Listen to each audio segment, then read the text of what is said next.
Good evening, everybody. Councillors, officers, members of the public. I do apologise for this late start, but we've had some technical difficulties with a couple of members, but we're okay to go now. Welcome to this meeting of the Council. This meeting is being live streamed on the website and recorded. I will now hand over to the Council's Managing Director, Denise Mclaughlin. Denise. Thank you, Madam Chair. I would like to advise everyone that the Council's internet connections are currently operating on the backup data link. The internet connection is provided by Virgin Media and their engineers fixed the problem late this afternoon. We will transfer back to the primary link in the morning, and this will be supported by Northgate, our main IT provider. The backup data link provides a robust arrangement, and I do not expect there to be any issues using this for tonight's Council meeting. Just want members to be aware. Thank you, Chair. Thank you, Denise.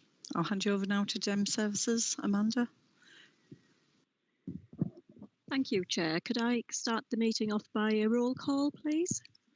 Councillor Christopher Akers Belcher. Present and I have all the papers. Thank you. Councillor Brewer. Hello, and yes, I've got everything. Councillor Brown. Present and I've got all the documents. Thank you. Councillor Buchan. Yes, I've got everything necessary. Thank you. Councillor Cartwright. Yes, I'm present. I've got all the paperwork. Thank you. Councillor Cassidy. Present and I've got all the paperwork. Thank you. Councillor Fleming. Yep, present and got all the paperwork. Thank you. Councillor Hall. And Councillor Hamilton. Yes, I've got everything I need. Thank you. Councillor Harrison. Yes, similarly, Amanda. Thank you. Thank you. Councillor Howson. Yes, I'm present and I have all of the papers. Thank you. Councillor Hunter. Yeah, present with papers. Thank you. Councillor James. Yes, I'm present and I believe that I have all the papers. Thank you. Councillor King. I'm present and I have all the papers. And Councillor Lauderdale, thank you. Present with papers. Thank you. Councillor Lindridge. I'm present and I have the papers. Thank you. Councillor Little. I'm present and I have the papers. Thank you. And Councillor Loynes. Obviously, I'm here and I have all the papers. All right. Thank you. Councillor Marshall. Present and I have all the papers. Thank you. Councillor Moore. Present with all of the papers. Thank you. And Councillor Prince.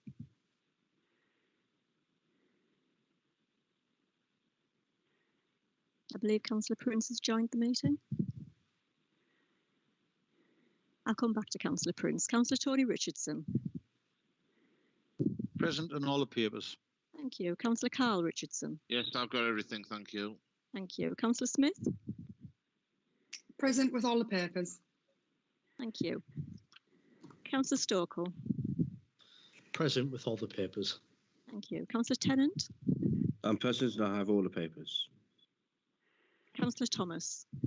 Present and I have all the papers. Thank you. Councillor Ward. Councillor I'm here Ward. with all the papers. Oh, thank you. And Councillor Young. Present with all the papers. Thank you. Can I go back to Councillor Prince? Sorry, I tried pressing the button on my microphone and it didn't work. No I'm here problem. and I've got the papers. Thank you, Councillor Prince. That concludes the roll call. Thank you. I'll hand you back to the Chair. Thank you, Amanda. I've got apologies for absence from Councillor Stephen Akers Belcher. So then we'll move on to item 2 on the agenda. To receive any declarations from members members with any interest have been asked to declare in advance of the meeting. Have any members got any interest to declare now?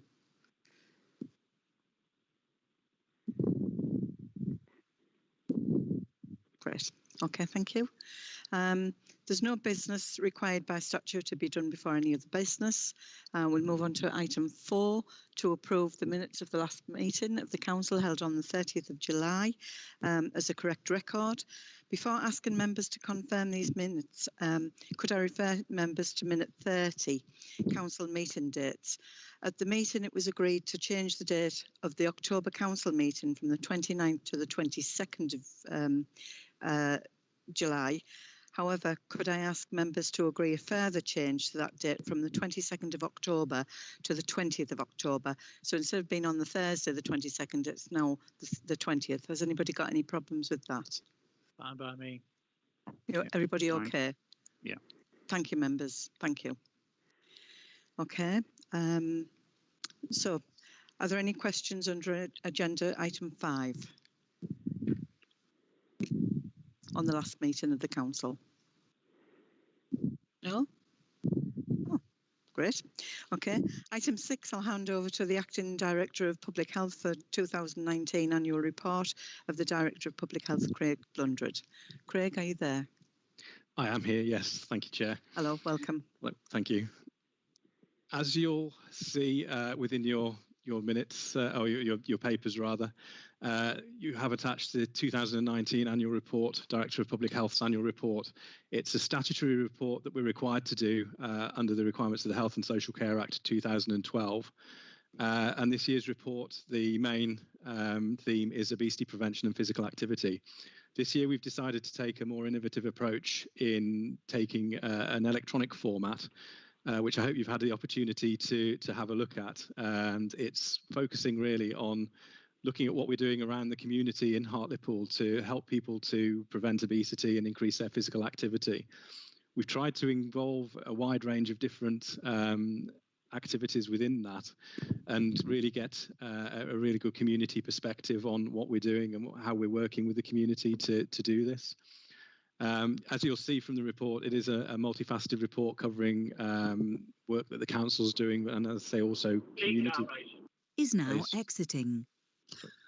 Community-based reporting reports, and it's hopefully being in this innovative format means that we're going to get a lot more engagement with it. I think one of the things we've been concerned about in the past is that reports are great, but they often sit on a shelf if they're printed reports and people don't look at them. But hopefully this will encourage people to engage more with the reports.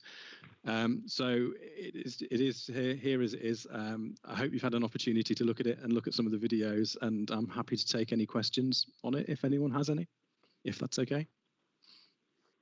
That's fine, Craig. Thank you very much for that report. Would any members like to ask any questions? No? Marjorie. Oh, sorry, Marjorie. Yes, I've just seen your hand up there. Okay. Sorry about that. Okay. Thank you. Thank you, Madam Mayor. I just wanted to ask a question on the final page, actually, of the report, where we talk about exercise referral. And whilst I appreciate that all of those things that are listed there as a reason to have an exercise referral, in many, many cases, people are obese before any of those things actually materialise. So I believe that obesity should actually be on the list as an item on its own right. And hopefully then they don't actually get to the point where they're having a heart attack or diabetes, etc. So I would like to see that expanded to include obesity on its own. Craig, do you want to come back on that? Yeah, we can have a look at that. I think obviously because it's within the context of the obesity prevention itself as well. It is included in there, but yes, clearly prevention is a key focus of that. So we'll have a look and see if we can do that. Thank you, Craig. I've got another couple of members. Yeah. Sorry, Marjorie, you want to come back on that? Can I come back, because I'm not entirely happy with the answer that I've been given. Having a look at it doesn't mean that it'll be done. And I think that, saying that, well, we'll have a look and see if we can do that. I'm moving that is done. And I would hope that another member would second that if necessary. I didn't think we'd have to go that far. But I would like to see obesity actually in that list. I'll second it, Marjorie. Councillor Young. Thank you. Do we need to move to a vote? No.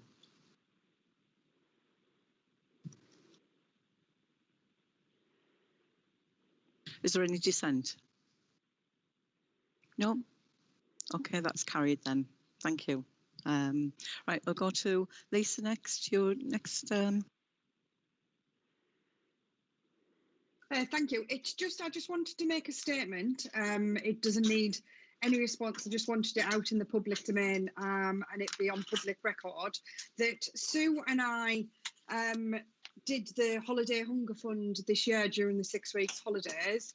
And rumour has it that it was a contract that we won and made profit from.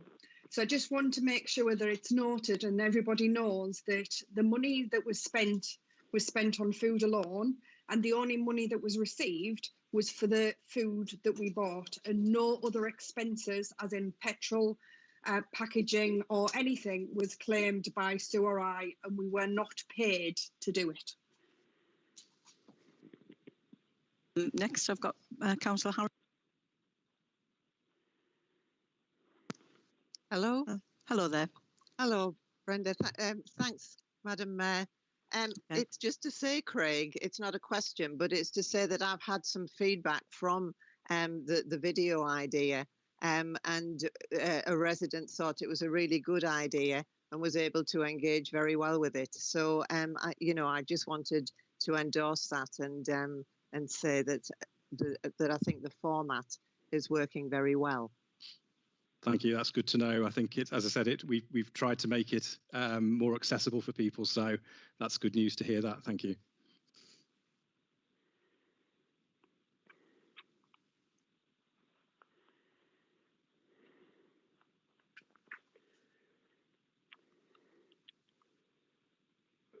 You're on Councillor mute, James. Brenda.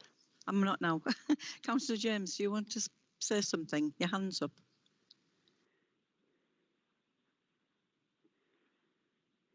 You're on mute. You're still on mute. No, no, I'm okay now. No, Okay. my hand's up from before, Chair. Apologies. Okay, thank you. Thank you, Councillor James. Councillor Christopher Akers Belcher. Thank you, Madam Mayor. Really, it's not so much of a question. It's just that I wanted to put on record that I do think the report is very innovative this year, and I think it's very much welcomed in the new format, and it's quite compelling, the amount of work that's being done. But I'd also like to put on record the huge amount of work that I know Craig's done over the period of lockdown and the pandemic, and it is very much appreciated, and I hope, all members would join me in thanking Craig for all the work that he's done on the report, and also the huge amount of work he's committed to over this very difficult period. Thank you, Christopher Akers Belcher, and I echo that as well, Craig. I think you've done an amazing job, and the team as well. It's unprecedented times, and who knows what's going to happen in the future, but we'll just have to keep going and be sensible. Thank you. Councillor Young, I believe you want to speak. You're on mute. There we go. Makes a change. I just wanted to echo again that it's a sterling job. And we're in a time, but it just keeps going on and off for some reason. I don't know why. In unprecedented times, as you've just said, Madam Mayor, and I think we're at a point where we're seeing potentially a new spike, and a lot of the action, including the leaflets that have come out, have been very clear. And I think that's a testament to Craig and the work that he's been doing. So thanks for that. Thank you. Thanks very much. Anybody else? Councillor Akers Belcher, do you want to still speak? Hands up. Apologies, I forgot to put my hand down. All right, okay, I'll let you off. Okay, if there's no further questions, thank you very much, Craig, and well done for the comprehensive report that you've put before us. Thank you. Thank you. Right, we'll move on to item 7 now. I understand Denise, our new Managing Director, has an announcement she would like to make. Denise, about the new senior management team. Yes, thank you, Madam Chair. It was just to confirm that the new senior management team is almost in place. We have myself as Managing Director, Tony Hanson as the Director for Regulatory and Neighbourhoods and Regulatory Services, Bev Byrne, who's the new Assistant Director, joined us this week for Development and Growth, working to Chris Little, the Director of Resources and Development, Kieran, the Assistant Director in Tony Hanson's department now, who's the Assistant Director for Place Management, and Sylvia Pinkney, who's the Assistant Director for Regulatory Services. We are still awaiting one Assistant Director to come into Chris's area to replace John, who was here, and he starts in October. So I'll be able to update members at the next meeting. What I will be doing this week, or beginning the next week, is sharing the new structure with photographs so everybody can see who's who, and also giving some background information of what services are there and which have transferred, because I know we've gone through some changes, and whilst members have made those decisions, a lot's happened since those decisions were made back in March, and I think it's important we just have those charts so that members are fully aware what's going on. Thank you, Madam Chair. Thank you, Denise. Right, we'll move on to item 8. It's the report of the Constitution Committee to be presented by our Chief Solicitor, Hayley Martin. Hayley, it's down to you. Thank you, Madam Mayor. Members will recall that the last meeting of full council, members were presented with a number of recommendations from the Constitution Committee regarding changes to the council procedure rules. In accordance with Rule 22 of the Constitution, these changes were required to stand adjourned to this meeting. One issue has been raised with me, which relates to the questions to chairs of committees and the protocol for referrals to a policy chair. The wording references both chair and member, and as questions have to be directed to chairs, I will ensure that the wording is amended to ensure that it's consistent. Members are therefore just asked to consider the recommendations which are summarised in the table appended to the report. Thank you, Madam Mayor. Thank you, Hayley. Members, we're open to questions or debate. Any questions? No? Debate? No? Crikey. We're doing well tonight. Oh, Amy, Councillor Prince, sorry. Oh, hello. Thank you, Madam Hello. Mayor. I'm just wanting clarification on 9.5 part 6. When it says it's unreasonably excessive because of its length or number of parts, would we, our council officers, work with the resident in order to make it feasible to be asked instead of just saying no? Yes, absolutely, yeah. Okay. I would have thought so anyway, Councillor Prince. Okay, thank you. Okay, we'll move on to item 9 now, which is, I believe, I'll hand over to the Chair of Regeneration Services Committee, Councillor Akers Belcher. Thank you, Madam Mayor. For this report, it was debated at length at Regeneration. Therefore, I just propose to move the report before members tonight, because they should have all had the opportunity to digest the information once it was published from Regeneration Services Committee. So I'm happy just to move that. Okay, I've got a couple of members that want to ask questions. Councillor Akers Belcher. I'll take the first one. Councillor Young, you got your hand up? Yeah, I think Councillor Akers Belcher is right. It was debated at length in Regeneration Services Committee. The point that I was making, because I attended that particular meeting, was to make sure that officers would keep abreast of everything that's happening in terms of the white paper and the legislation with regards to planning, because those things are going to change. And I had some great reassurances from the officers at that point that had all been considered and as to the best of their knowledge at that moment in time. And that was something that was later put into a seminar for me as chair of planning later on, which was very clear as well. So I second the motion to accept the report. I've got a couple of members, Councillor James and then Councillor Hunter. Yeah, Councillor I was James. going to. Thank you, Madam Mayor. I was actually going to raise this at a later point, but I think maybe this would be a better point, because obviously we're accepting if we don't challenge the 3 items under this report. Now, I'm concerned about the allotments review. And I want to refer back to the Neighbourhood Services Committee meeting where this was discussed. Prior to lockdown, we moved a resolution in Neighbourhood Services to ask that on behalf of allotment holders, that we actually instigate an additional step within the appeals process. Madam Mayor, I'm sorry to interrupt, Councillor James. I understood that Councillor Akers Belcher was just moving the first of these reports, the green infrastructure. Is that correct? That is correct. We're still on the Right. first report. So where does item 1, 2 and 3 come in then, please? In order, I would imagine, because we're Yeah. discussing the green Well- infrastructure when that's at item 1. Right, okay. Well, when we get to item 3, Chair, I'd appreciate it if you would come back to me. Sorry, I will do that, Councillor James. Okay. Yeah. Okay. Okay. So if there's no more, we'll go on to 3. Oh, sorry, Councillor Hunter. Sorry, I do apologise. That's okay. Yep. Thank you, Madam Mayor. It's just not a big query, but just one I'd like some information on further down the line. In 9.1, I note proposed potential spending of around 70,000 for Burn Valley, which is a very high deprivation area, as opposed to 1.9 million for Seaton, which has seen significant investment over a period of time. And I'd just like to wonder why there seems to be such an imbalance, especially given the deprivation that exists in the BV area. Are you happy for me Can to you- come back? yes, Councillor Obviously, Akers, I'm yes. like, from my point of view, that would be something that perhaps we can pick up through neighbourhood services and the neighbourhood services investment plan.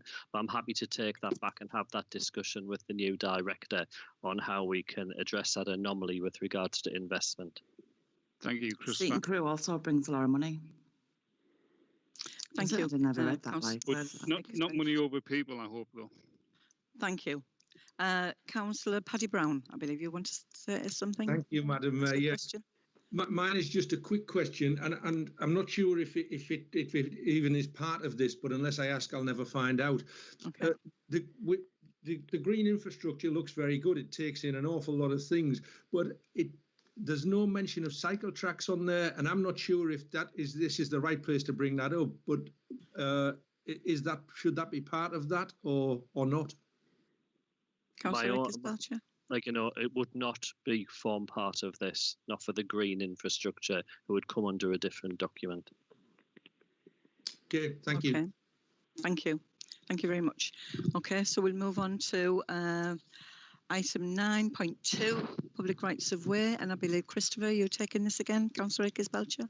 Yeah, just the same. I actually took both the reports together in regeneration, and we had a discussion. There was one anomaly that was raised by a member with regards to Greetham, but that's now been clarified. It was contained within the document, so I'm happy just to move that report tonight. Okay. Move the report. Is everybody okay with that? Yeah. Seconded. Seconded. Who seconded it? Councillor Young. Is that Councillor Young? Okay, thank you. Okay, we'll now move on to 9.3, allotment services, review and dispute resolution process, report of Neighbourhood Services Committee, and I'll hand you over to Councillor John Tennant.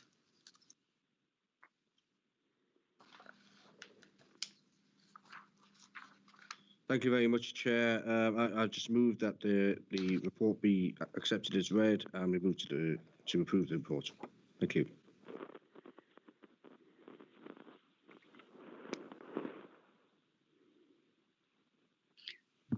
You're on mute, Councillor. All right. Councillor Akers Belcher, you want to ask a question or state something?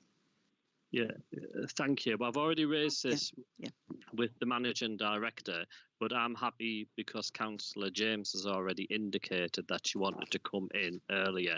If you wish to take Councillor James first. Yeah, I can do if that's okay with you. Councillor James, you want to come back? Okay, thank you, Madam Mayor. Thank you, Christopher. The issue that I want to raise is about the dispute resolution for allotment holders, and that I would just want to give a brief history for those members that are not on neighbourhoods. The item came to us for consultation just before lockdown. It was the last meeting that we had before lockdown, and the decision that was taken in the committee was that we would want to instigate an additional step in the appeals process, preferably before it went to the additional officer within the authority, so that members could actually see what was happening and in many cases raise the issues that are being raised with members regularly by various tenants on allotments. and we instigated an additional step in the process. That then came back to us at the only meeting that we've had since we were allowed to come back into decision making, and the report, which I still have, basically told the Neighbourhood Services Committee that if we did this, it would leave us open to challenge, that we could end up with judicial review, that we would be seen as maladministrating an issue, and basically that it just wasn't legal for us to be involved in an appeals process. Now, I don't entirely accept that, Chair, and I don't really appreciate when that is sort of said to members in a public meeting, because it's not actually accurate. There are a number of authorities across the country that have appeals processes that still include members, including our own, actually. Our audit and governance deals with appeals on behalf of our staff, etc.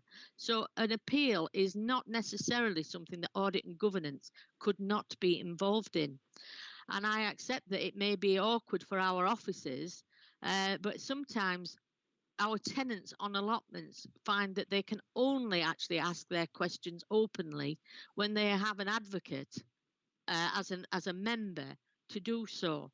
So I actually don't accept the outcome, which is in the minutes of neighbourhood services, John. I'm really sorry, but I don't accept it, because I believe that it's based on the wrong premise, and that members can and should involve themselves in the appeals process on tenancies for allotment holders, because it is such a red hot apple, really, that just keeps coming up here, there and everywhere, and different members get involved.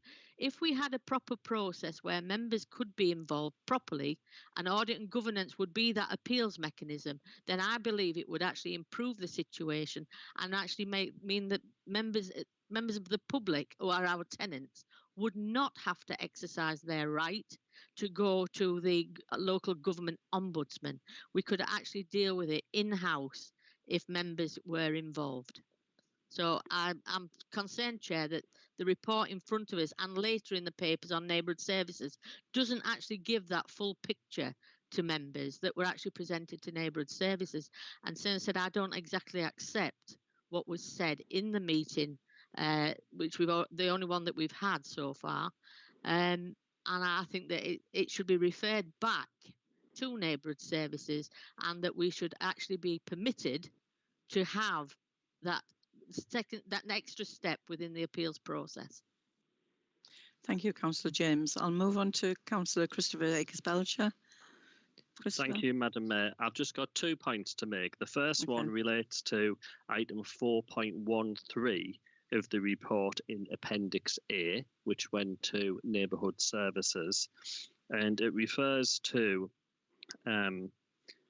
for reasons such as animal welfare, chemical storage, health and safety, tenancy, land management, the council must be able to inspect the allotment when appropriate. And I agree with that completely. But if you really want to, the tenant to be supported, and bearing in mind it is a tenancy, I believe that should be on notice. What I wouldn't like is, and I think it needs to be clarified within the report, that it should be on notice. The only other point that I wanted to make is, with regards to item 5.1 in the same appendices, it refers to consultation. And it says that review of allotment rules and regulations handbook were discussed at the allotment focus group meetings in December 2018, June 2019, and most recently on the 10th of December. Chair, I'd like a right of reply, please. I haven't finished. Can you let Councillor Akers Belcher finish, please? And then I'll come back to you. Okay. I've got a number of people, members got their hands up. So, yeah, carry on, Christopher. Thank you. And most recently on the 10th of December 2019. And then it goes on to say, reasons for recommendations under 15.1, it was agreed at Council on the 12th of September 2019 that proposals will be brought forward for the sustainable development of allotments, which assumes the ongoing allocation of grant funding in order to ensure the allotment rents do not increase at a rate rather than greater than inflation. So we've wrapped all that together, and we actually made a decision that we would take this forward in September, but it is relying on consultation that happened before we asked for it to be done.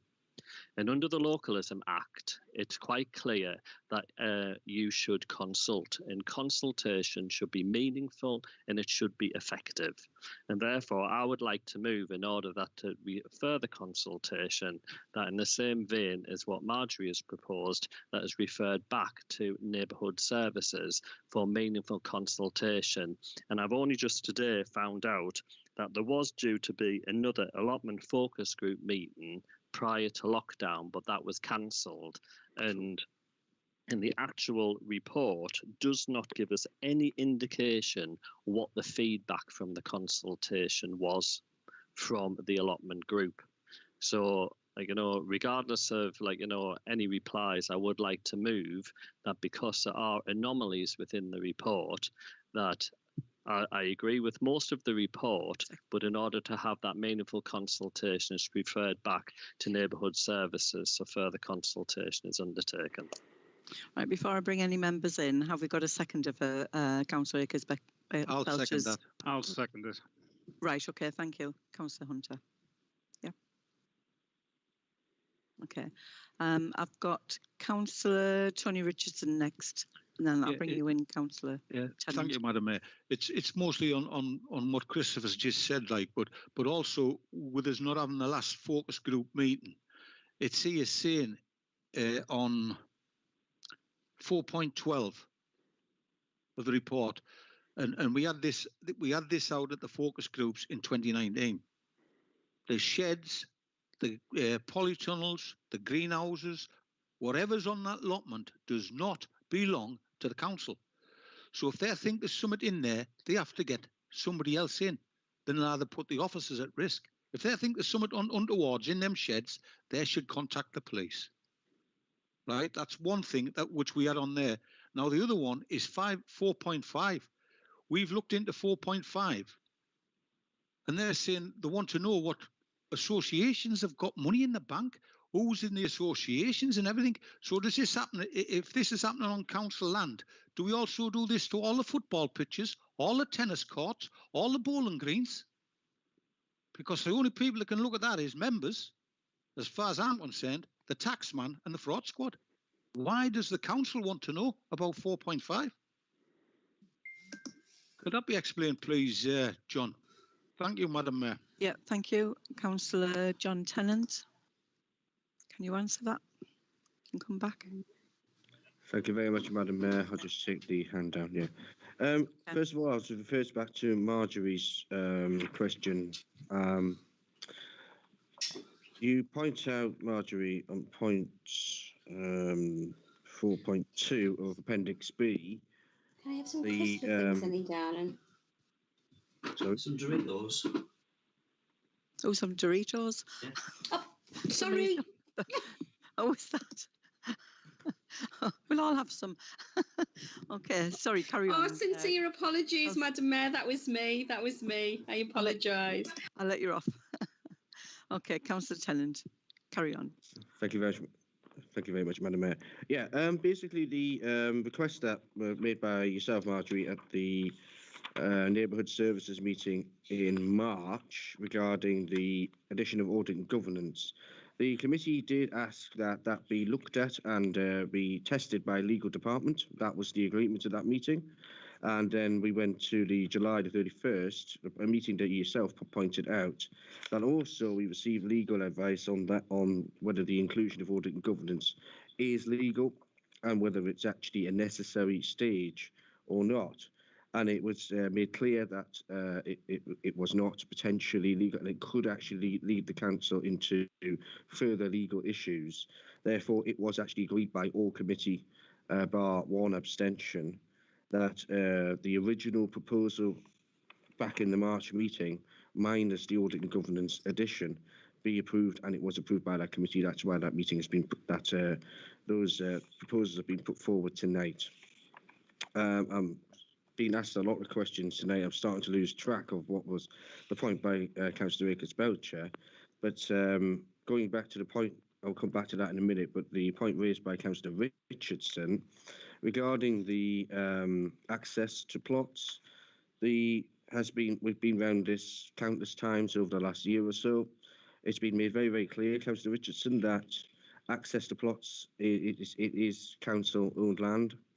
We have a right of access to plots, but it's not an indication that we don't trust anybody in those plots. We do. It's just basically a fail-safe. It's a protection for all allotment holders. That, you know, it is very important that we have access to those plots. There is no need to be suspicious. There is no need to be worried about what may or may not be on those plots. It's just so that the rule book is up to date and the council is able to provide a rule book that is safe for everybody. That's the reason for those rules. But I will ask Hayley Martin to come in, if she can, to make those points a bit more clear. Before that, Madam Mayor, please, can I answer John? We're not saying they can't enter the plots. We're saying the cabins. The cabins on the plot do not belong to Hartlepool Borough Council. Now, for instance, you go into a pigeon nugget. I know for a fact the man on there has a £30,000 cockbird. What if your man went in there, that cockbird gets frightened and flies? Are you going to give him the 30 grand? This is what we're saying. The cabins belong to the people, not Hartlepool Borough Council. We're not saying you can't come onto the plot. That's not a problem to inspect, but not the sheds. I'll let them in my sheds. I've got no hide. Thank you. Thank you, Madam Mayor. Really, I would just reiterate what Councillor Tennant has said, that these matters have been considered and members have been advised that this is council land and that we do consider that we have the right to request access. Madam Mayor, sorry, if you don't mind. Quickly then, Councillor Tennant. No, no, it's fine. I would like to ask Christopher Akers Belcher to please remind me what his question was. Well, to be honest, I didn't have a question. I said that I wanted clarification on item 4.13, that inspection should be on notice, and I don't believe that there's been adequate consultation, and therefore I moved that, adequate and meaningful consultation be undertaken with the allotment holders and a report be presented back to neighbourhood services and actually articulate what the consultation has. The results of the consultation from those allotment holders is fed back, because this report does not state what the allotment holders have said. And I believe under the Localism Act that we have failed to undertake meaningful and adequate consultation in order to make this decision tonight. Thank you, Councillor Akers Belcher. Councillor Sue Little. We finally get Thank you, Madam Mayor. I would like to come back on to Councillor Tony Richardson for the access of the plots. One of the reasons why the officers asked for access of the plots, we had a major fire where one of the allotment plots this year, and where it affected 3 plots, and one of them did have some birds, I believe. It was for the chemicals, to see where some people store the chemicals with gas and garden chemicals, so because the people weren't displaying those chemicals on the garden gate. So when the fire brigade were going to the fires, if there was nothing displayed on the gate, they thought that place didn't have nothing, so they're putting themselves at risk when a colour gas explodes.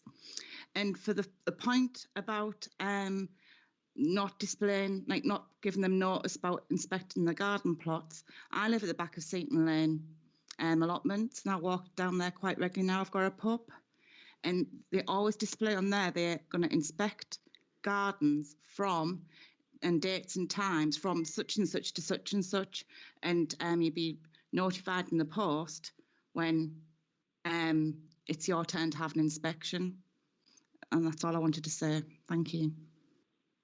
Councillor Little.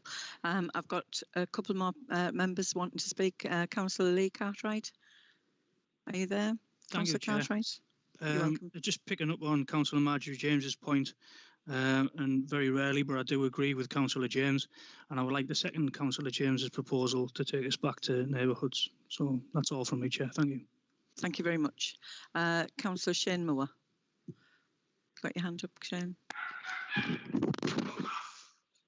Thank you, Chair.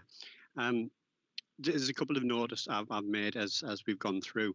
I know I did speak to Councillor Richardson yesterday, and he raised, or the day before, he raised a couple of these points with me, and I did go away to get a little bit of information for him.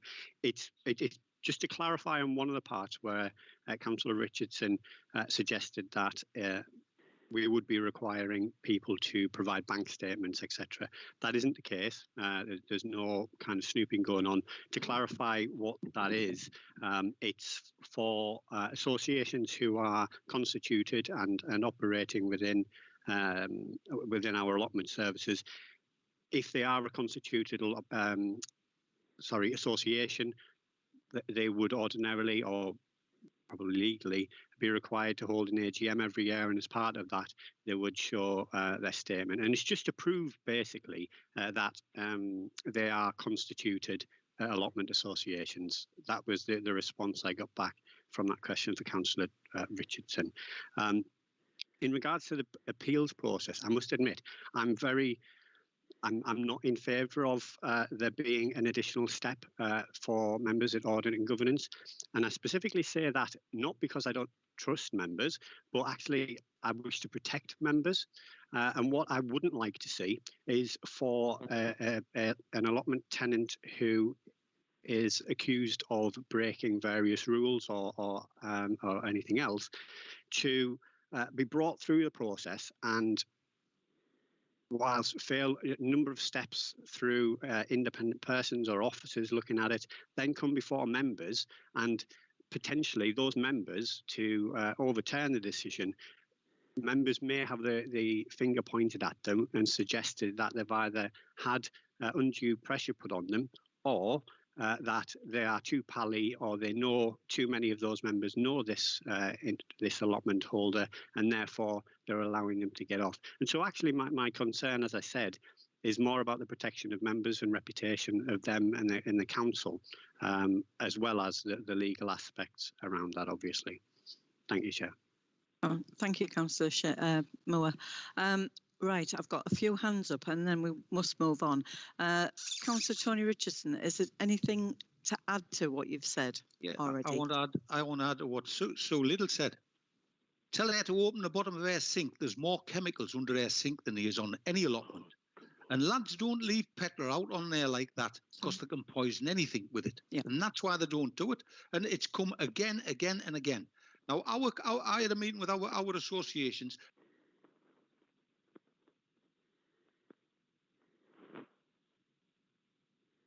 You're on mute. You're on mute.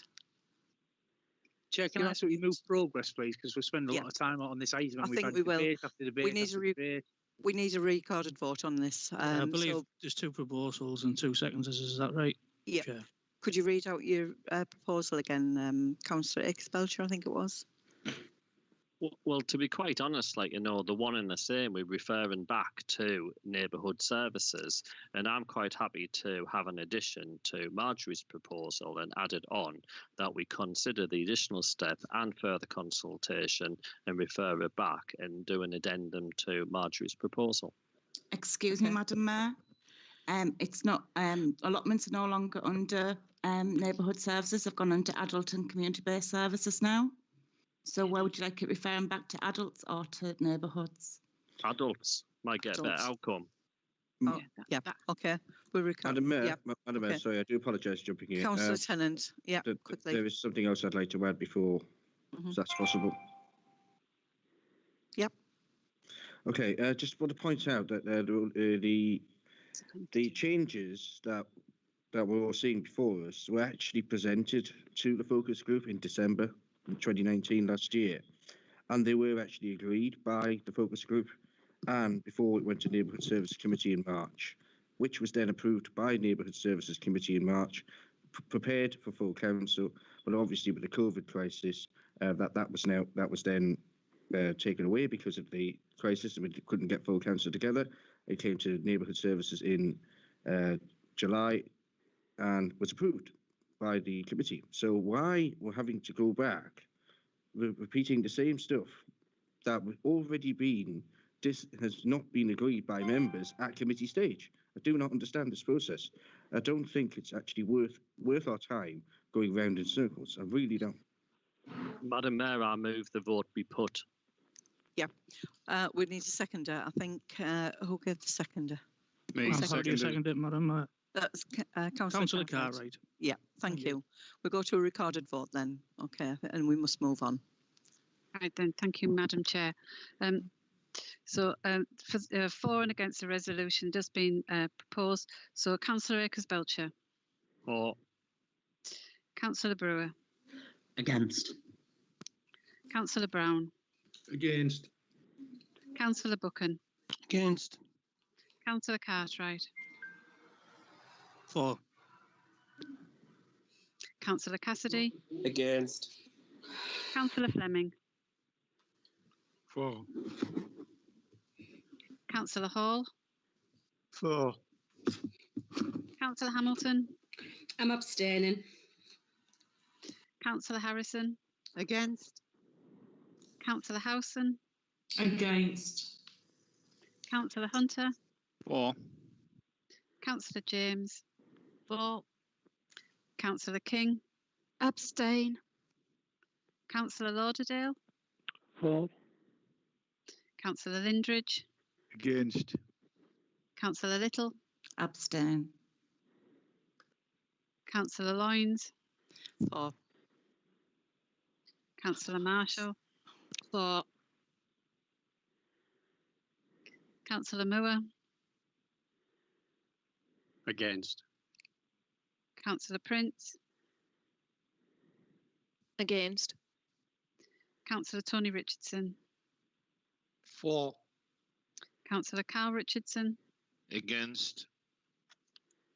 Councillor Smith. Against. Councillor Stokel. Against. Councillor Tennant. Against. Councillor Thomas. Against. Councillor Ward. Councillor Ward. Against. And Councillor Young. Against. Just Thank check you. that up.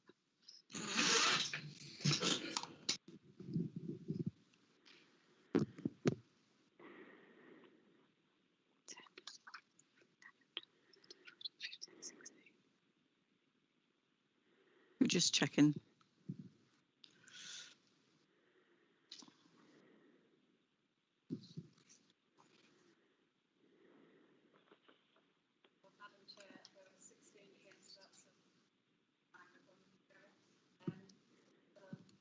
It's gone on mute, I think. You're right, Councillor Young, thank you. So we've that motion's not been carried, it was against 16-10. Okay, thank you. Okay, we'll move on to now item 10. We need to go. Sorry. Sorry. We need to go back to the recommendations. Right, okay. Okay. So we need to vote on the recommendations now. The substantive recommendations now, Right. Madam We Mayor. need to vote on the recommendations now. I'll take that, Recorded. Chair. Yeah. So Denise. I'll do a recorded vote if there's no, is there dissent of the recommendations? If not, we'll go to a recorded vote.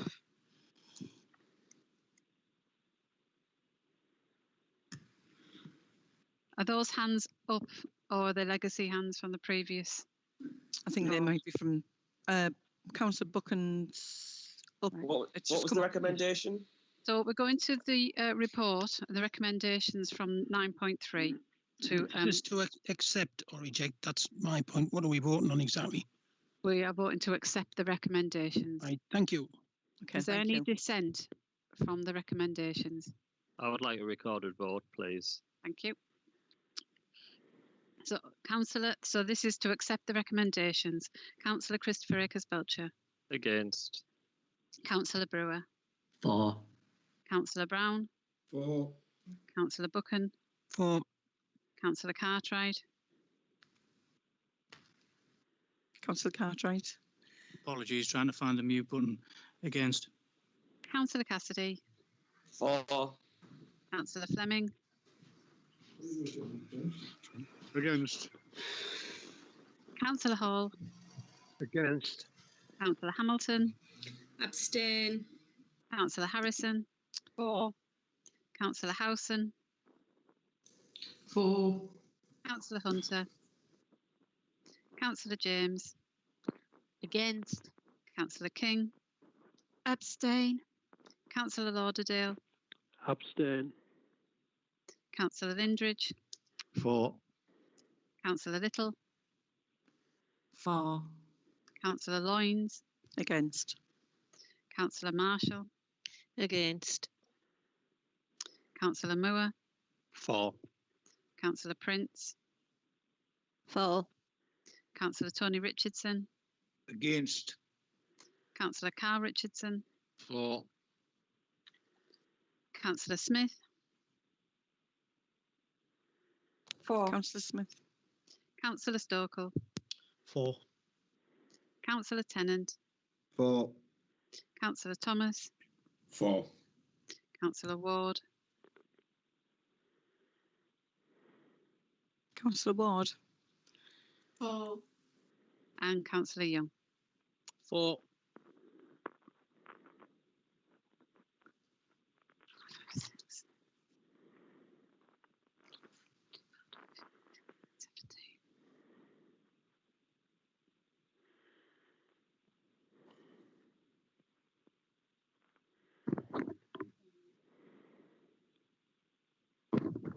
Thank you, Madam Chair. The vote is carried. Thank you. Thank you, Denise. Okay, we'll move swiftly on to item 10. There are no reports under item 10, therefore we go on to consider item 11, and I hand over to the Chair of Finance and Policy Committee, Councillor Shane Moore. Shane. Thank you, Madam Mayor. May I apologise? I realise I referred to you as Chair on the last occasion. It's okay. Thank you. So the report details the Council's financial position as reported to Finance and Policy Committee on the 13th of August, and it covers a couple of key issues. Firstly, the financial impact of COVID-19 on the current year's budget. Since the report for Council was prepared, the Government has issued further information on the arrangements for supporting councils with income losses arising from the economic impact of COVID-19. These arrangements will require detailed returns to be submitted at the end of September, December and March 2021. Officers are currently working to complete the first return and have advised me that the scheme will operate as reported to Finance and Policy. This means councils meet the first 5% of income losses, and the Government then provides a 75% grant towards the 95% shortfall. Effectively, this means that the Government grant is 71% of the total shortfall. On this basis, as reported to Finance and Policy, the estimated COVID funding shortfall is approximately 2.2 million, and the report details a strategy for funding this amount. The position will be kept under close review. Secondly, the report updates the 2021-2022 budget forecasts, and at this stage there are no decisions to be made in relation to the general fund budget, and further reports will be submitted to Finance and Policy and full Council once their position is clearer. This includes the actual level of government grant funding for 21-22 and the Government's National Council Tax Policy. Thirdly, the report seeks Council's approval for the Finance and Policy Committee's recommendations to retain the local council tax support scheme at 12% and the welfare support budget at £200,000 for 21-22. This will provide certainty for our budget planning and, more importantly, support the most financially vulnerable residents during 21-22. The report seeks Council's approval of the Finance and Policy Committee's recommendation also to freeze the housing revenue account rents. Because the Government has reduced interest rates for the HRA investments, we are still able to invest around £3.1 million, inclusive of forecast Homes England capital grant, in additional properties to help our residents and to make the HRA more financially resilient. Detailed recommendations are in section 6, Madam Mayor. Thank you, Councillor Moore. Anybody got any questions for Councillor Moore? Councillor James. It's not a question, Chair. I gave notice of any other business, and that this is the item under which that would be raised. Okay. Yeah, that's fine. Okay. We agreed that. Yeah, yeah. Right. The issue that I want to raise is what came today, and it's the forward plan. And it's talking about the medium-term financial strategy. So for those that have it, it's page 15 of the forward plan. And what it indicates is that to enable Finance and Policy Committee to determine the budget proposals to refer to Council, there will be a series of members' briefings. Now, under the constitution of Hartlepool Borough Council, and I seem to remember it reasonably well, the council operates a 7-member committee system, with the exception of 1 or 2, such as licensing and planning, where there's a different correlation of membership. Now, I am concerned, and I'm becoming increasingly concerned, Shane, that there is a clear democratic deficit at play within the Hartlepool Council structure.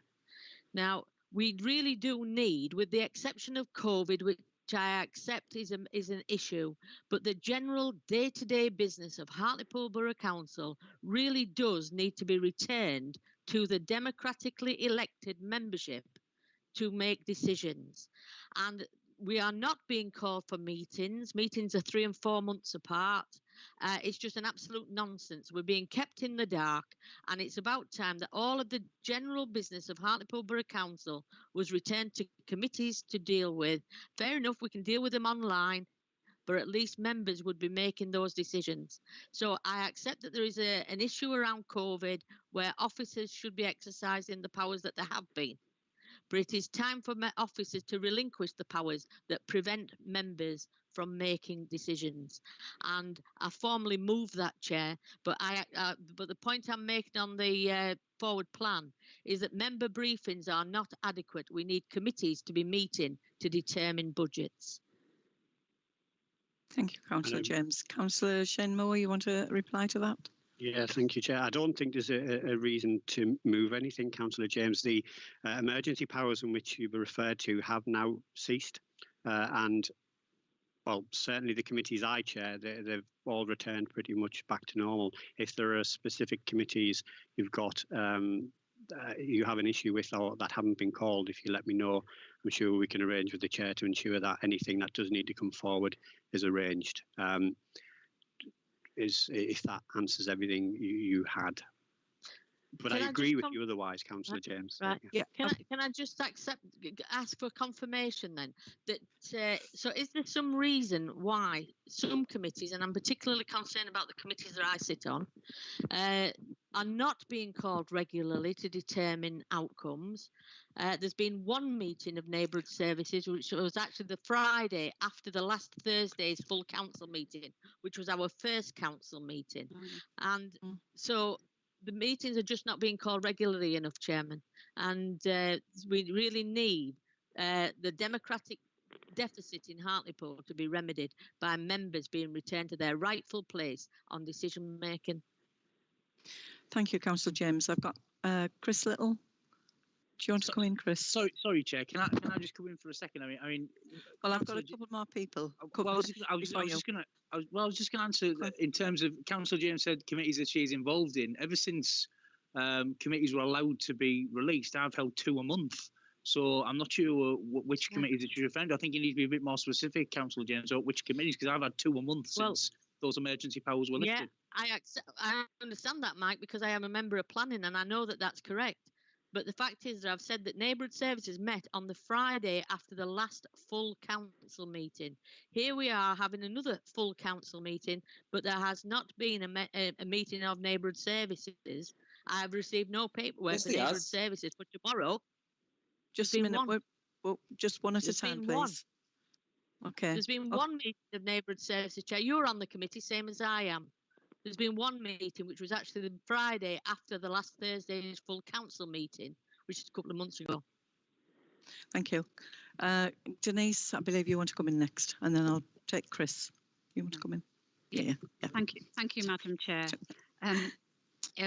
At the last council meeting, we did agree that the emergency power decisions would cease, as Councillor Seymour has said, and any decisions would be taken through committees.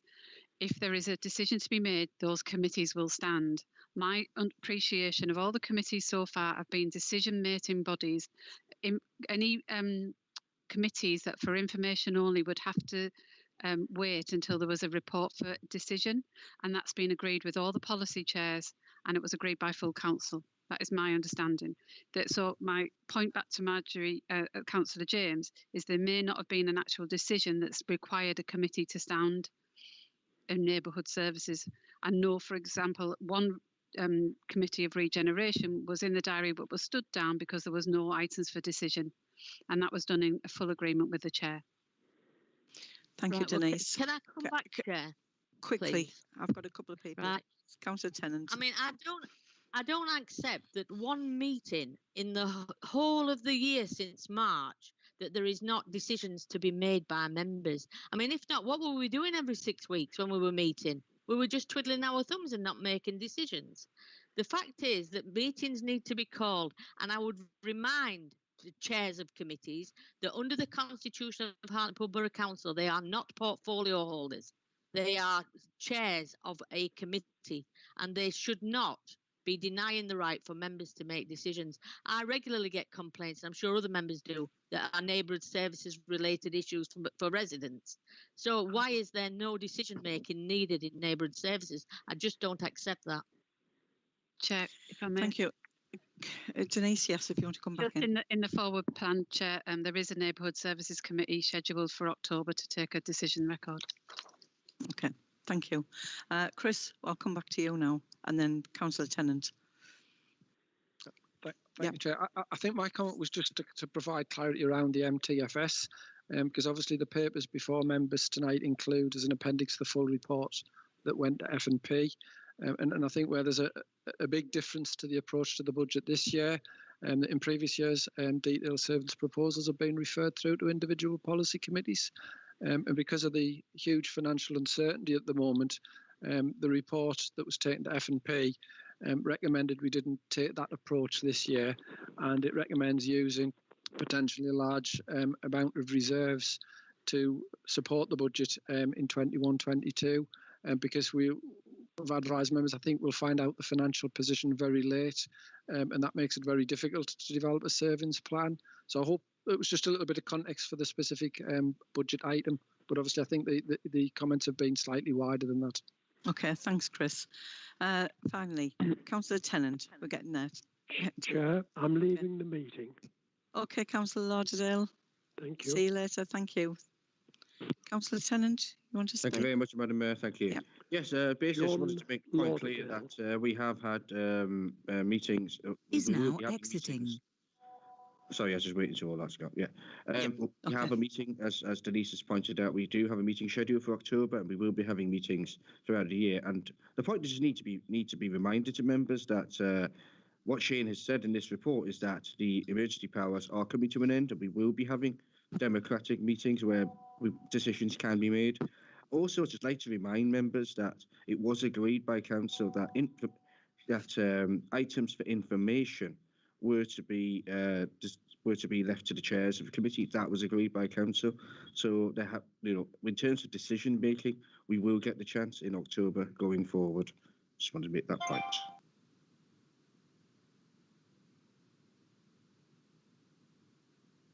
You're on mute, Brenda.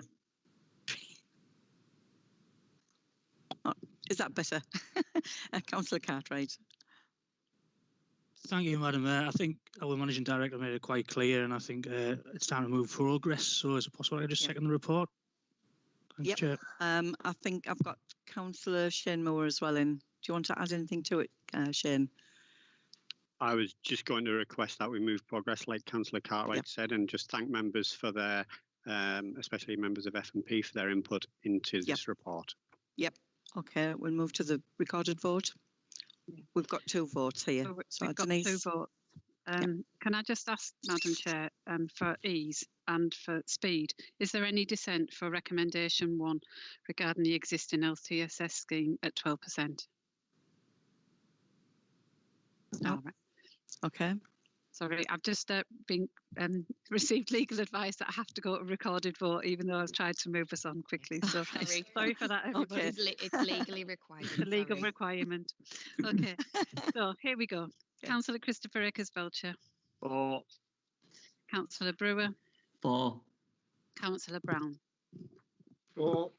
Councillor Buchan. 4. Councillor Cartwright. 4. Councillor Cassidy. 4. Councillor Fleming. 4. Councillor Hall. 4. Councillor Hamilton. Yeah, 4. Councillor Harrison. 4. Councillor Howson. 4. Councillor Hunter. 4. Councillor James. 4. Councillor King. 4. Councillor Lauderdale. He's left. Sorry, he's left the room. Councillor Lindridge. 4. Councillor Little. 4. Councillor Loynes. 4. Councillor Marshall. 4. Councillor Moore. 4. Councillor Prince. 4, sorry. Councillor Tony Richardson.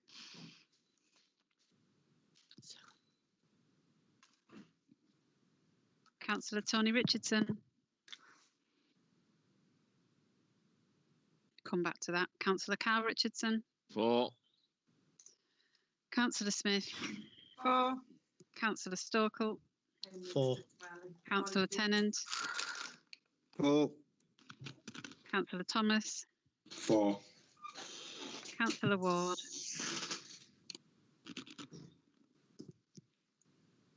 4. Councillor Ward. 4. And Councillor Young. 4. I go back to Councillor Tony Richardson.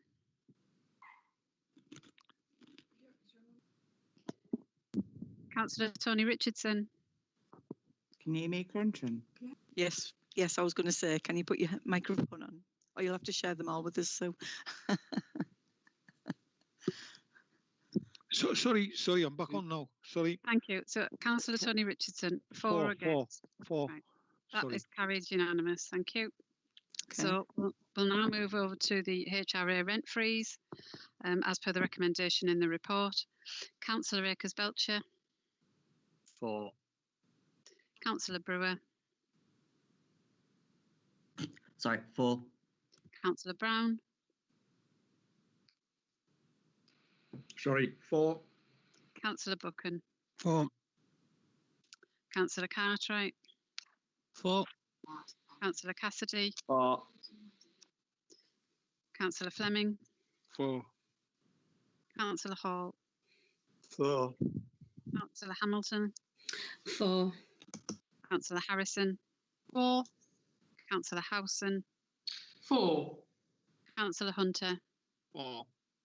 Councillor James. 4. Councillor King. 4. Councillor Lauderdale. Councillor Lindridge. 4. Councillor Little. 4. Councillor Loynes. 4. Councillor Marshall. 4. Councillor Moore. 4. Councillor Prince. 4. Councillor Tony Richardson. 4. Councillor Carl Richardson. 4. Councillor Smith. 4. Councillor Stokel. 4. Councillor Tennant. 4. Councillor Thomas. 4. Councillor Ward. 4. Councillor Young. 4. Right, that's been carried unanimously, Chair. Thank you. Thank you, members.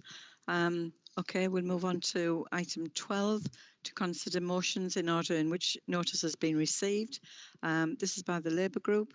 I believe, Councillor Harrison, are you going to take this motion? I am, Madam Mayor. Thank you very much. Thank you, Councillor Harrison. I'll take it that the motion has actually been read. So I just wanted to say that there are two parts to the motion. And the first part is really an attempt to make school transport as fair as possible throughout the whole town, so that every family is treated in the same way from all their schools, all their different schools, and all pupils who are in need of it are given the right kind of support in order to get to and from school. I'm certainly not saying and not suggesting at all that the any more financial burden is put on the council. But as a local authority, we ask other interested parties, which are mentioned in the motion, to join us in debate in order to try and get for the town and for the families of our town the best outcome that we possibly can in this particular situation. I think at the moment there is an unfairness. I think if you go to one school, you might do better than going to another, whatever. And I think that's been said and reflected in previous council meetings. So I do think that there's an unfairness, and I think we should try to make it fairer. The second part is actually addressing the 3 mile and 2 mile limit. And I do think that that needs to be looked at from a government point of view. And so I'm asking that there is a letter sent from the council for them to look at this with a view to altering it. Thank you very much. Can I second that, Madam Mayor? I was going to do that, Jim. I was first in the queue, you sly personage. Oh, I'm seconding that. You'll have to take a back seat for this one, Mike. Well, my hand up was the first. You always shout at me for shouting out when I'm not meant to. Sorry. Would you like to let me second that, Madam Mayor, then? Yes. Are you going to fight over it? Okay. All right. No. Okay. Did you want to say anything else, Councillor Young? I did, yeah. I just wanted to say it's a really well worked out motion. I think young people and families do see things hit them in different ways, and I think it's a motion that I've read a couple of times and can't see any fault with it at all. And I think we do need to challenge the government, particularly when it comes to fairness. And yeah, I would have seconded it, but Councillor Lindridge has done that now. Sorry about that, Mike. No, it's fine. Okay. I just wanted to commend Labour on a really worked up motion. Thank you. Thank you, Councillor Young. Councillor Lindridge, do you want to add anything? Because your little hands up. Councillor Lindridge. Sorry, yeah, thanks, Chair. I think Councillor Young has taken the thunder there. I had a few words prepared, but yeah, I endorse what he said. It's a really good motion, and it should benefit everybody in the town. Yeah, if it's I quite agree. I quite agree. Okay. Councillor James, I've got you next, and then Councillor Prince, and then Councillor Little. Councillor James. Thank you, Chair. I just wanted to clarify, when Councillor Harrison moved the motion, the current situation is that from a statutory point of view, the Borough Council has to provide for those children who are entitled to free transport for whatever reason that might be. For some it may be disability, for others it could be financial situation within the household. There are a number of layers to that. So the motion, when it was moved, can I just clarify, it did say that there should be no additional costs to be borne by the local authority. Is that correct? That is correct, Marjorie. Yes, I think that I'm more looking at the families who struggle to pay for school transport. Sorry, because perhaps they are earning just a little too much in order to get benefits and help in order to do it, but they still manage. You know, they're struggling to actually meet the costs, because it is quite a cost. Thank you. Is that clarifying? Is that all Thank right? you. Thank you, Councillor Harris. Thank you. Councillor Amy Prince. Councillor Prince. Thank you, Chair. You're welcome.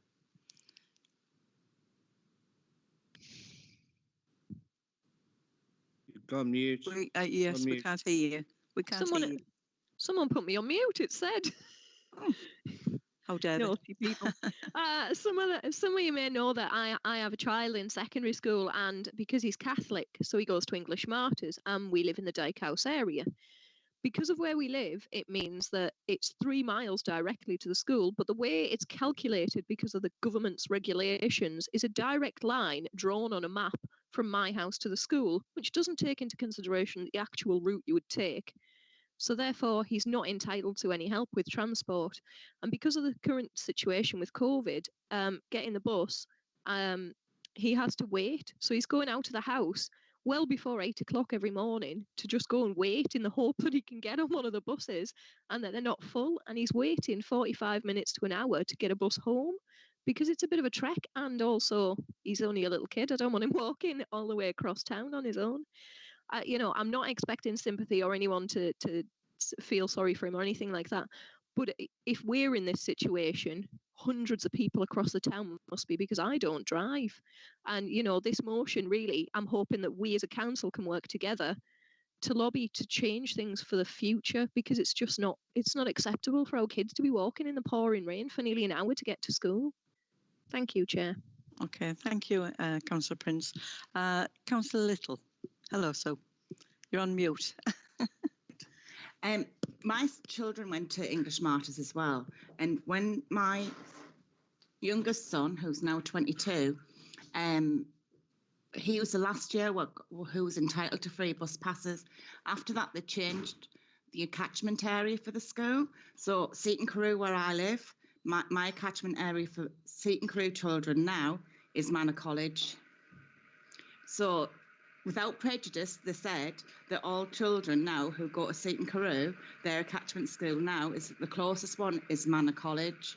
So I think that needs to be looked at as well, because the Transport Department have said that we have to apply to our closest school first.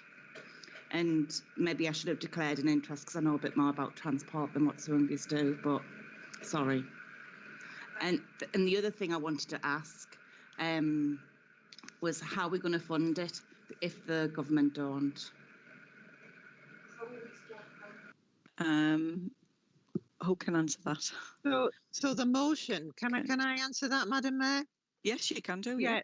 The motion is to actually look at different ways of funding it and helping the families, rather than just let it fall on the shoulders of the council. So, and in the motion, I've mentioned a number of interested parties that in my opinion, should be actually forking out, particularly the ones that we know, Sue. Okay, thank you. Councillor Marjorie James. Yeah, thank you, Madam Mayor. I want to move an addendum to the motion that's in front of us, which I hope the Labour group will accept, because it's quite clear to me that in actual fact, it's not about 2 miles or 3 miles. It's the fact that that is as the crow flies. So we need to lobby government to actually change that within the legislation to say that even if it stayed at 2 miles and 3 miles as appropriate distance, it should be to the most appropriate safe walking route. And if that is over 2 miles or 3 miles, then the child should be assisted in transport. So I'd like to move that as an addendum to the Labour group's motion. Have we got a seconder? Well, I'll second. I'll second that. But I actually think within the letter, one at a time. I think within the letter that would go, if this motion got through and we sent a letter, that could be worked out within the letter. And I think that it needs the whole thing, the whole system. You're quite right. Needs looking at. Yeah. And it's not. And I still think 2 and 3 miles, even as the crow flies, is in some cases too much. Okay, thank you. Councillor Tennant. Thank you, Madam Mayor. Yeah, thank you, Madam Mayor. Yeah, I'd like to move that we go to the vote. I think there's good consensus on this motion. I'd like to move that it's voted on as amended by Councillor James. Okay, I've got a quick one from Councillor Moore. Councillor Moore, do you want to add anything to that? And then we'll move to the vote. Yeah, when it unmutes.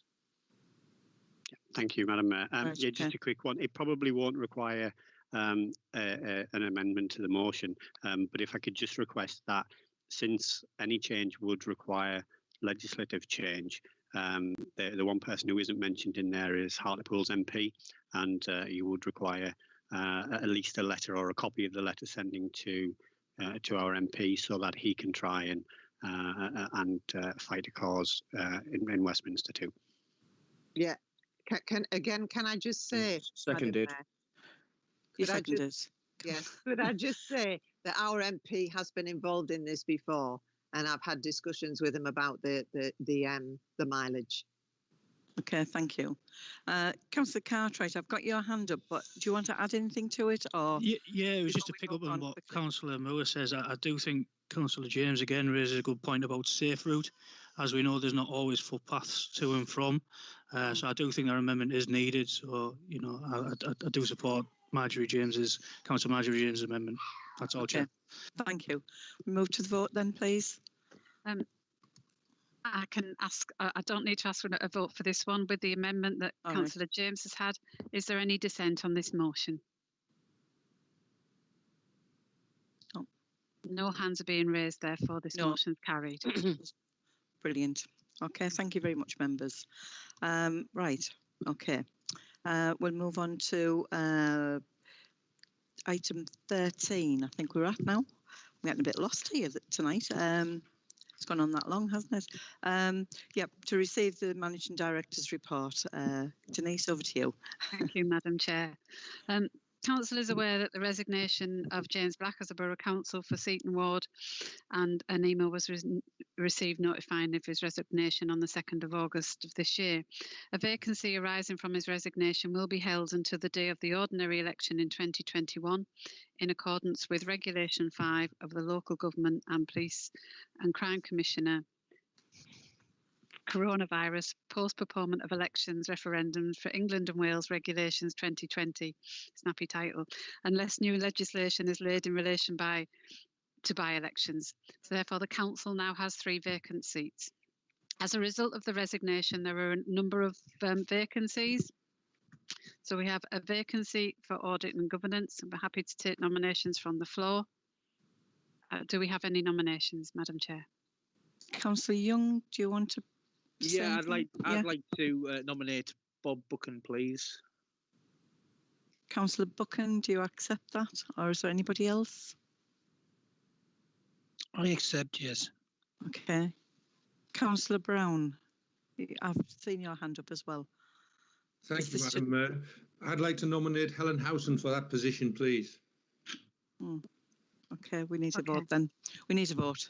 Okay. So, I think the easiest way to do this, Madam Chair, is for members to say who they would like to vote for, rather than we go for or against every candidate.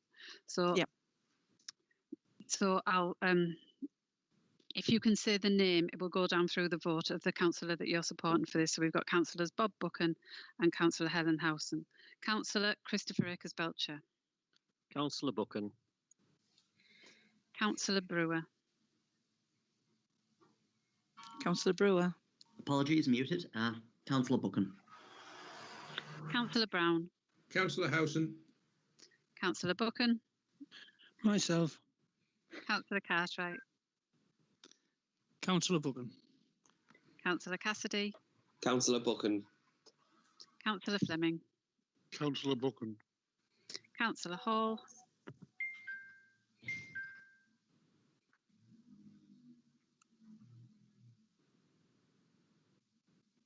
Councillor Hamilton. Howson. Councillor Harrison. Councillor Howson. Councillor Howson. Councillor Howson. Councillor Hunter. Councillor Howson. Councillor James. Councillor Buchan. Councillor King. Abstain. I think John Lauderdale still left the council. Councillor Lindridge. Councillor Howson. Councillor Little. Councillor Buchan.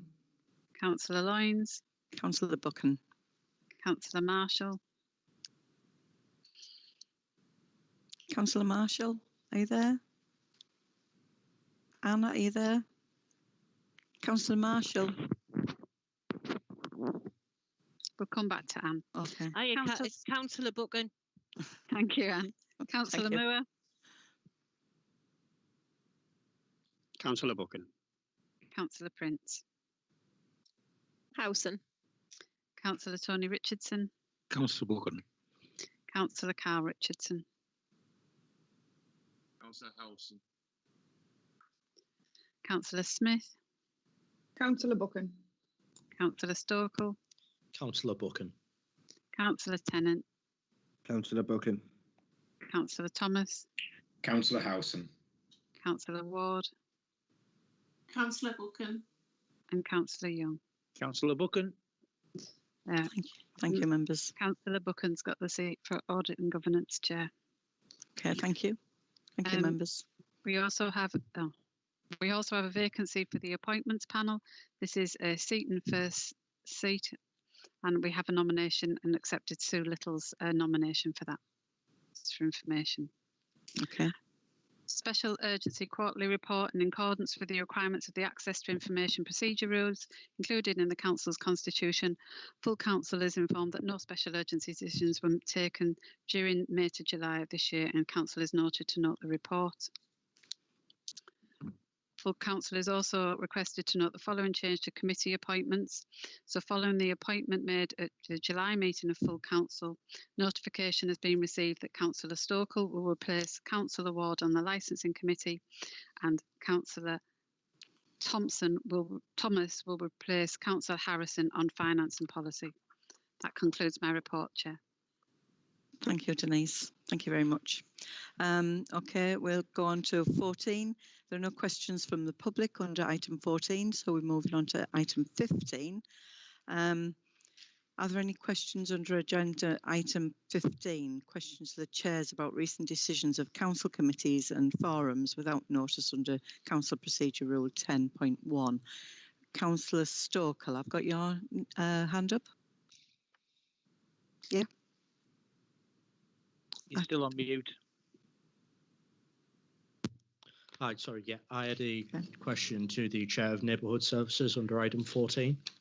Yeah, 15.B. Oh, sorry. It's okay. Oh, yeah, you're right. Is this 14? But on mine it's 15, so sorry about that. No, it's 15B, you're right. Oh, sorry, I've 15B. got it wrong. Okay. Shall I wait? Does anybody want to say? Go for it. Yes, go for it. Yeah. To the Chair of Neighbourhood Services, given the public frustration at the amount of fly tipping and the recent reference to the high cost for Hartlepool Borough Council to remove it, what can be done in hotspot areas by the way of covert CCTV or other methods to reduce the issue? Thank you. Councillor Tennant.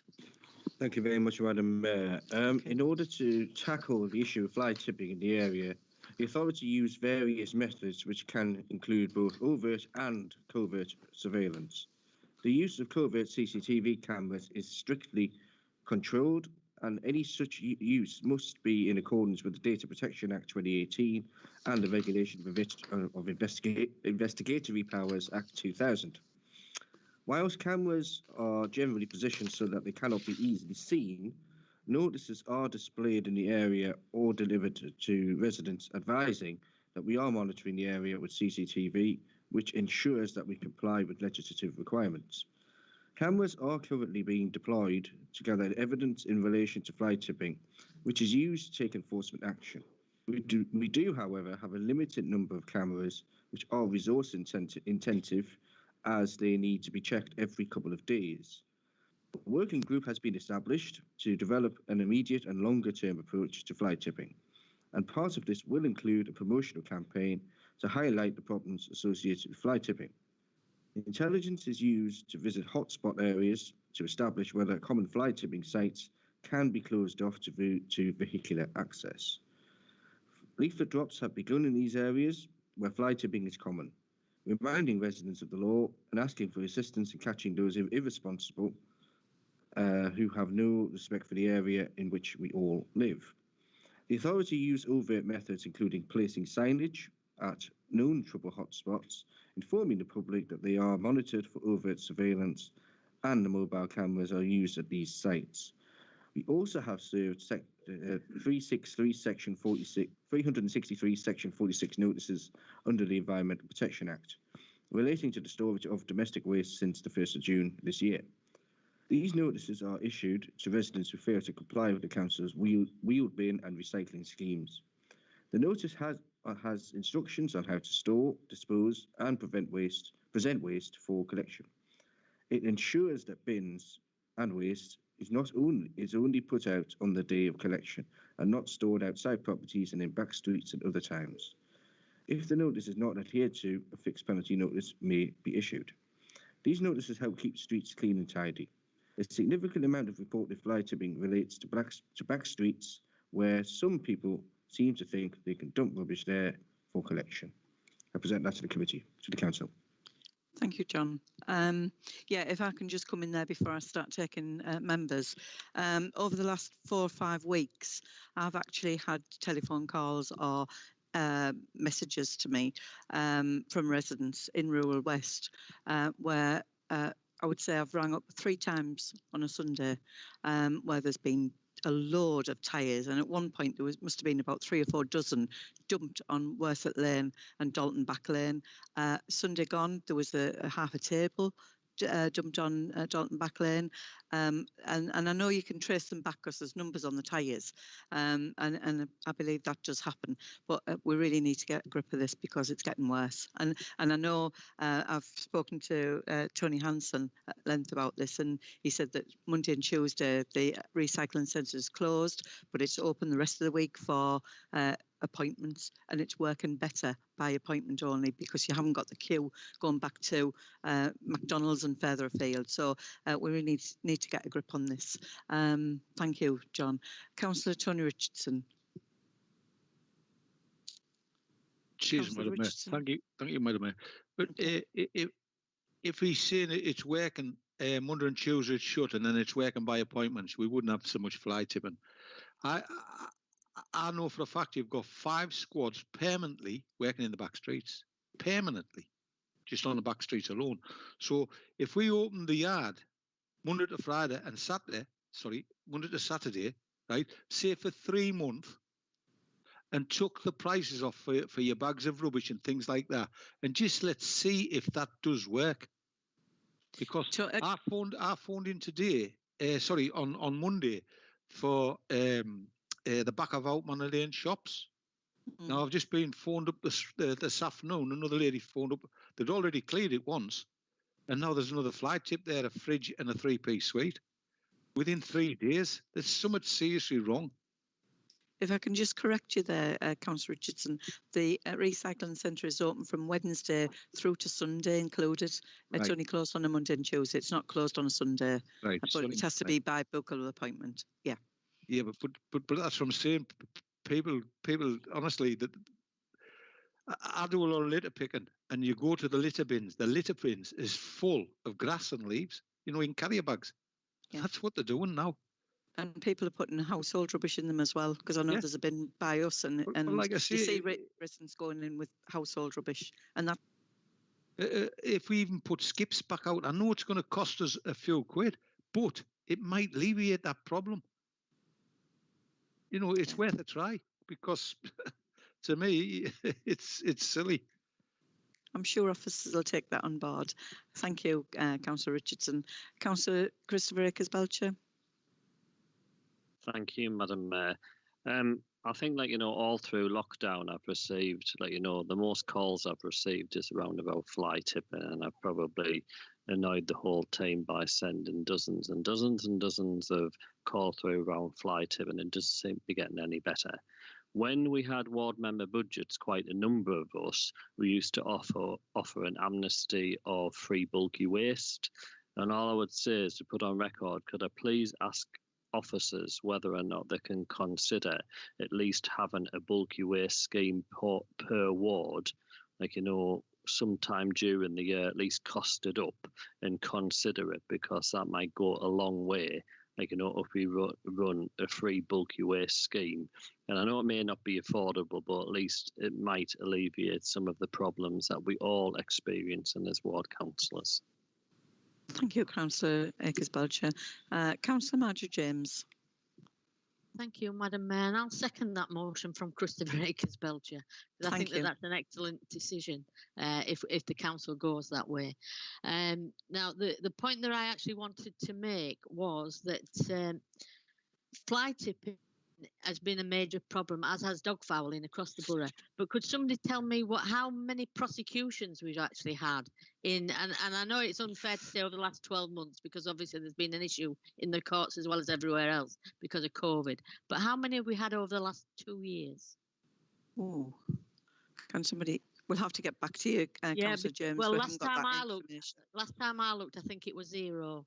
So, you know, we really need to push forward on prosecutions where we find people. I mean, I'm aware that under the law we can actually remove their vehicles, so we can take their vehicles off them if we can identify them.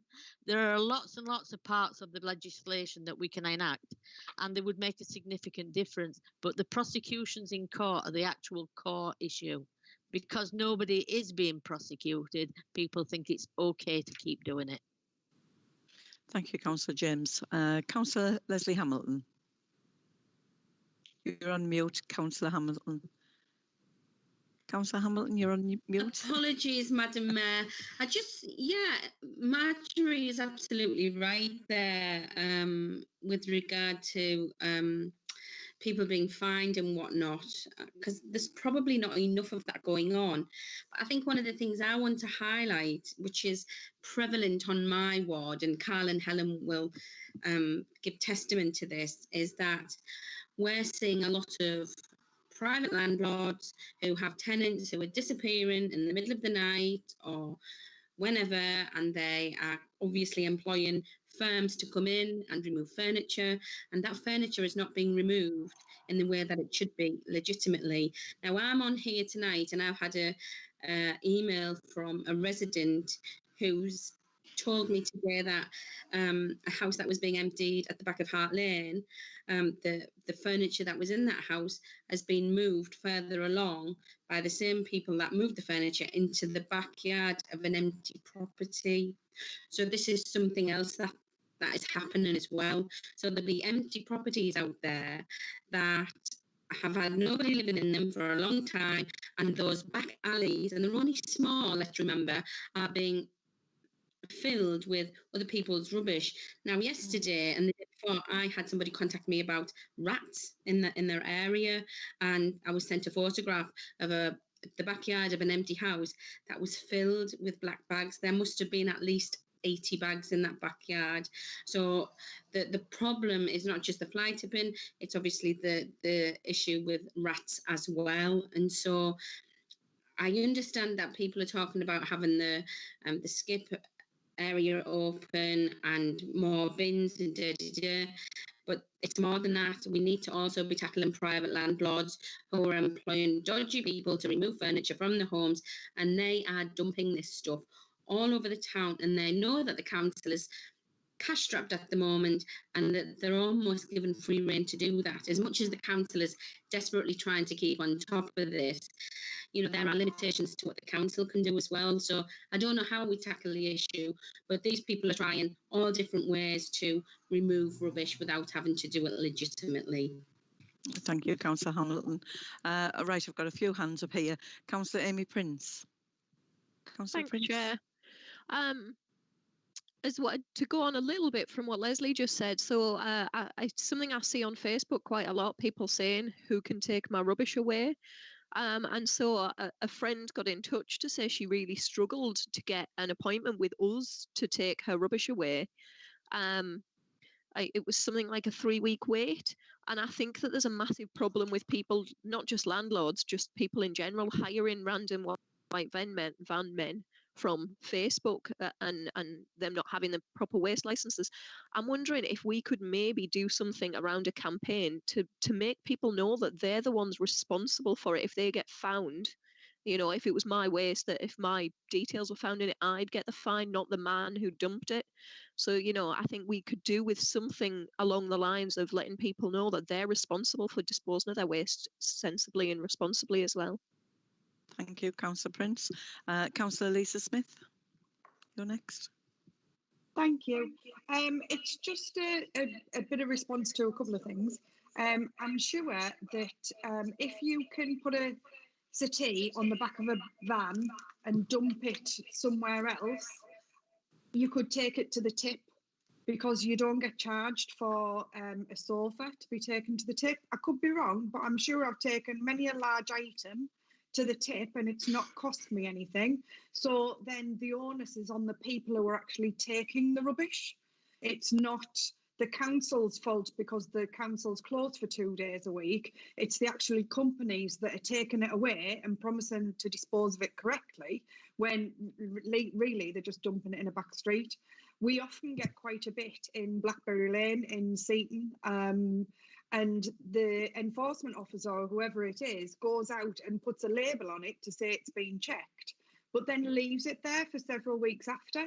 So, you know, it makes it look worse. And yes, of course, when it gets removed, somebody else puts something more, but is that then because the person wasn't fined in the first place when they originally put the rubbish there, so they think it's all right, they've got away with it once because it's been removed and nothing's actually happened, so they go there and do again? I think we need, as a council, we do need to be more forward in giving fines out to the fly tippers and actually investigating the people who are doing this.